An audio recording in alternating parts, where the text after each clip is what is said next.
Assalamualaikum dan salam sejahtera. Bersama saya Mazrona Kalinggalan dalam Berita Pagi Sabah, edisi Selasa 9 November 2021. Susulan peralihan Sabah ke Fasa 4 Pelan Pemulihan Negara PPN berkuat kuasa semalam, Kerajaan Negeri menetapkan beberapa perubahan prosedur operasi standard SOP untuk kemudahan penerima lengkap vaksin COVID-19 bermula hari ini. Dalam kenyataan Menteri Kerajaan Tempatan dan Perumahan Sabah, Datuk Seri Panglima Masidi Mancun, SOP itu termasuklah SOP Rumah Ibadat Bukan Islam yang kini membenarkan aktiviti keagamaan bermula 6 pagi hingga 10 malam, tidak lebih 2 jam setiap sesi dan 50% kapasiti tempat beribadat.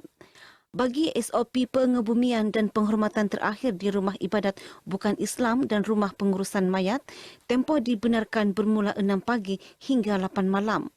Aktiviti sosial dibenarkan seperti kenduri kendara dengan kehadiran 50% kapasiti tempat beribadat dan pengurusan mayat. Sementara SOP Taska dan Pusat Jagaan Kanak-kanak kini membenarkan operasi dari 6 pagi hingga 8 malam dan tertakluk 50% keluasan premis dan penjarakan 1 meter. Ibu bapa dan penjaga lengkap vaksin dibenarkan untuk menghantar dan mengambil anak ke Taska atau Pusat Jagaan Kanak-kanak. Sementara itu, dalam kenyataan sama, Datuk Masidi yang juga jurucakap COVID-19 bagi negeri Sabah memaklumkan jumlah kes harian positif COVID-19 di negeri ini meneruskan tren penurunan dengan 364 kes baharu semalam menurun 41 kes berbanding 405 kes kemarin.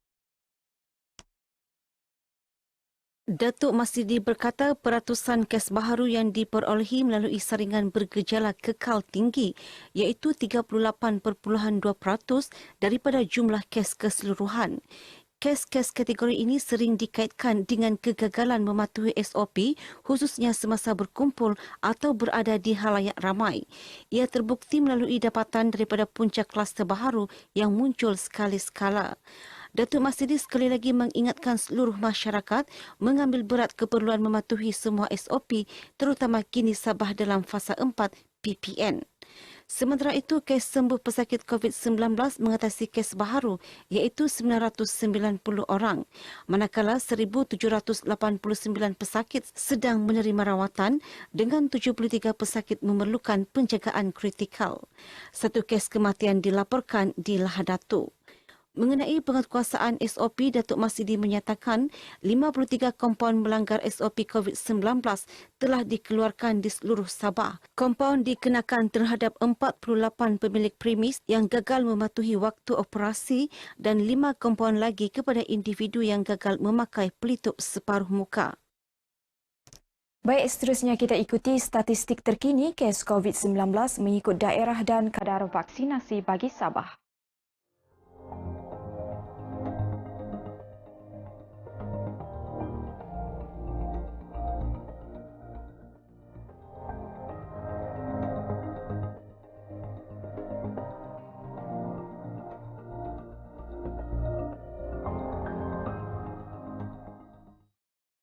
Rakyat negeri ini sekali lagi diingatkan terus mematuhi SOP meskipun Sabah kini dalam fasa 4 Pelan Pemulihan Negara PPN. Pematuhan SOP penting bagi membendung penularan jangkitan COVID-19. Pembantu Menteri Kerja Raya, Datuk Robert Taufiq berkata, sikap sentiasa berwaspada perlu diutamakan dalam kehidupan norma baharu ketika ini. Saya berharap kepada semua rakyat di kawasan Bingkor ini dan daerah Keneng ini supaya dapat masih mematuhi SOP COVID seperti mana yang telah dibuat oleh Kementerian Kesihatan Malaysia. Beliau berkata demikian ketika ditemui pemberita RTM di Bingkor, Keningau. Pada masa sama, Datuk Robert juga mengingatkan individu yang belum mendapatkan suntikan vaksin COVID-19 agar segera berbuat demikian demi perlindungan kesihatan diri dan masyarakat sekeliling. Sementara itu, orang awam yang ditemui turut gembira dengan peralihan Sabah ke fasa 4 PPN yang memberi banyak kelonggaran khususnya dalam sektor ekonomi, namun akur SOP perlu dipatuhi. Terima kasih kepada kerajaan kerana Sabah telah beralih kepada fasa 4. Mohon kepada semua supaya kita dapat mengikuti segala SOP yang ketatlah supaya kita tidak beralih kepada fasa yang ketiga. Penting SOP ini kita supaya ini penyakit COVID-19 tidak berjangkit. Semakin banyak kes sudah kita nampak. Ini dari kesilapan kita sendiri. Tapi terlampau leka. Bila bilang fase 4, terus boleh buat begini, buat begitu. Jadi jangan kita anggap ini fase 4, kita boleh buat apa saja.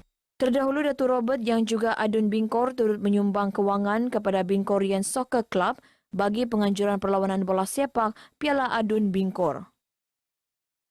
Situasi semasa wabak denggi di Sabah, 7 kes baharu direkodkan semalam iaitu melibatkan 3 kes di Tawau dan masing-masing 1 kes di Kota Kinabalu, Lahadatu, Sandakan dan Keningau.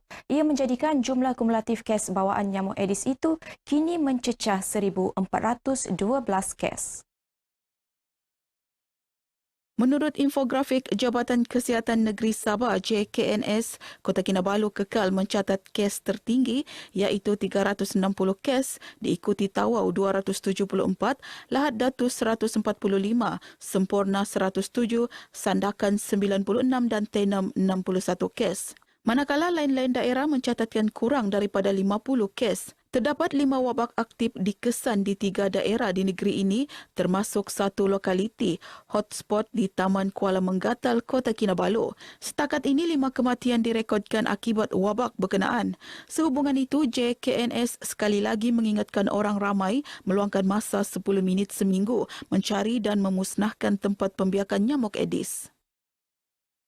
Majlis Penasihat Wanita Sabah MPWS akan terus memastikan wanita di negeri ini tidak ketinggalan dalam arus pembangunan dan kemajuan ekonomi. Ke arah itu, MPWS mengadakan pelbagai program bagi memperkasa golongan wanita dalam bidang keusahawanan dan ekonomi. Pengurusi MPWS, Datuk Dr. Tasyati Z. Taman berkata, setakat ini program yang dianjurkan mendapat sambutan menggalakkan kerana ia turut menyerlakan lagi potensi wanita dalam sektor ekonomi. Melalui Majlis Penasihat Wanita Sabah dan juga Jabatan Hal Ehwal Wanita Sabah serta kementerian dan agensi kerajaan Sabah yang terlibat dapatlah membangunkan lebih ramai lagi kaum wanita, terutama sekali wanita-wanita muda. Inilah masanya untuk wanita-wanita muda menceburi bidang keusahawanan. Beliau berkata demikian kepada pemberita RTM selepas menjadi tetamu rancangan kami ini di RTM Kota Kinabalu. Tambah Datuk Dr. Tasya, berikutan pandemik COVID-19, MPWS juga menyediakan pelbagai program webinar kesedaran agar wanita terus cekal menghadapi cabaran pandemik ini. Sementara itu, Datuk Dr. Tarsiah berkata MPWS menyambut baik bajet 2022 dan menyifatkannya sebagai setimpal dan berpatutan, khususnya kepada golongan usahawan wanita di negeri ini. Menerusi insentif dalam bajet itu, ia mampu memperkasa golongan wanita dan institusi kekeluargaan ketika pasca pandemik. Kepada mereka yang orang kata new startup, usahawan baru, mereka sangat-sangat memerlukan bantuan dari Kerajaan Negeri Sabah. Geran-geran modal pusingan, geran-geran bantuan untuk mesin-mesin kecil. Beliau berharap lebih ramai wanita menceburi bidang keusahawanan selain menjadi ahli profesional dalam pelbagai bidang lain. Pelbagai insentif disediakan untuk wanita dalam bajet 2022 termasuk peruntukan bantuan kewangan 6.1 bilion ringgit menerusi pembayaran geran khas prihatin bagi membantu lebih 1 juta perusahaan mikro, kecil dan sederhana yang kebanyakannya dipelopori wanita. Langkah kerajaan untuk melanjutkan potongan cukai ke atas kos pengubahsuaian dan pembaharuan premis perniagaan sehingga 31 Disember tahun depan adalah langkah tepat. Potongan cukai sehingga RM300,000 itu membolehkan pemilik premis perniagaan mengubahsuai fasiliti perniagaan sesuai keperluan pematuhan terhadap SOP mencegah jangkitan COVID-19. Ketika dihubungi RTM, pensyarah Fakulti Pengurusan dan Perniagaan Bahagian Ekonomi Universiti Teknologi Mara UiTM Cawangan Sabah, Herniza Roxanne Marcus berkata, langkah itu juga membantu golongan peniaga di Sabah khususnya yang kini beralih ke fasa 4, Pelan Pemulihan Negara, untuk melakukan lebih banyak pengubahsuaian premis demi memastikan sektor ekonomi dibuka dengan selamat sekaligus mengurangkan risiko jangkitan. Pengubahsuaian ataupun pembaharuan premis ini penting kerana semenjak pandemik ini bermula kita ada SOP yang perlu dipatuhi dan juga mereka memerlukan kos untuk membeli seperti pembasuh tangan dan juga pengimbas suhu dan sebagainya untuk memenuhi SOP kerajaan. Dalam pembentangan bajet 2022, kerajaan bercadang untuk melanjutkan potongan cukai sehingga RM300,000 ke atas pengubahsuaian dan pembaharuan premis sehingga Disember tahun depan. Bagi syarikat yang berdaftar di bawah Safe at Work, potongan cukai tambahan sehingga RM50,000 ke atas perbelanjaan sewaan premis penginapan pekerja akan dilanjutkan setahun lagi. Persidangan Antarabangsa Huruf Borneo HOB bagi meneruskan agenda inisiatif deklarasi HOB akan diadakan selama 2 hari, mulai hari ini hingga esok. Persidangan kali ke-11 yang diadakan secara maya itu akan disertai kira-kira 865 peserta daripada 300 agensi melibatkan 17 negara. Ketua Bahagian Perancangan Sektor Hutan Jabatan Perhutanan Sabah, Rusila Anthony berkata, persidangan itu antara lain bagi mendepani situasi semasa pengurusan landscape HOB dan cabarannya, bertukar idea dan pengalaman serta amalan industri terbaik selain mengesyorkan inisiatif pelaksanaan HOB selepas pandemik COVID-19. Ini merupakan salah satu daripada usaha bersama 3 negara ini, iaitu Kalimantan, Indonesia, Sabah, Sarawak, Malaysia dan juga Brunei dalam memastikan kawasan hutan di Pulau Borneo itu terjaga. Ya, dan ini merupakan satu kolaborasi di antara 3 negara tersebut. Beliau ditemui RTM di Ibu Pejabat Jabatan Perhutanan Sabah di Sandakan. Persidangan tersebut akan menampilkan 24 pembentangan mengenai 4 aspek, iaitu kawasan terlindung dan pengurusan sumber asli Mampan, pembangunan dan pengurusan guna tanah Mampan, Forest Beyond Timber dan pembentukan kapasiti. Persidangan bakal dilancarkan Ketua Menteri Datuk Seri Panglima Haji Jinor. Baik, sekian berita pagi Sabah kali ini. Terus patuhi SOP, elak penularan jangkitan COVID-19. Saya Mazrona Kaninggalan. Assalamualaikum dan salam hormat.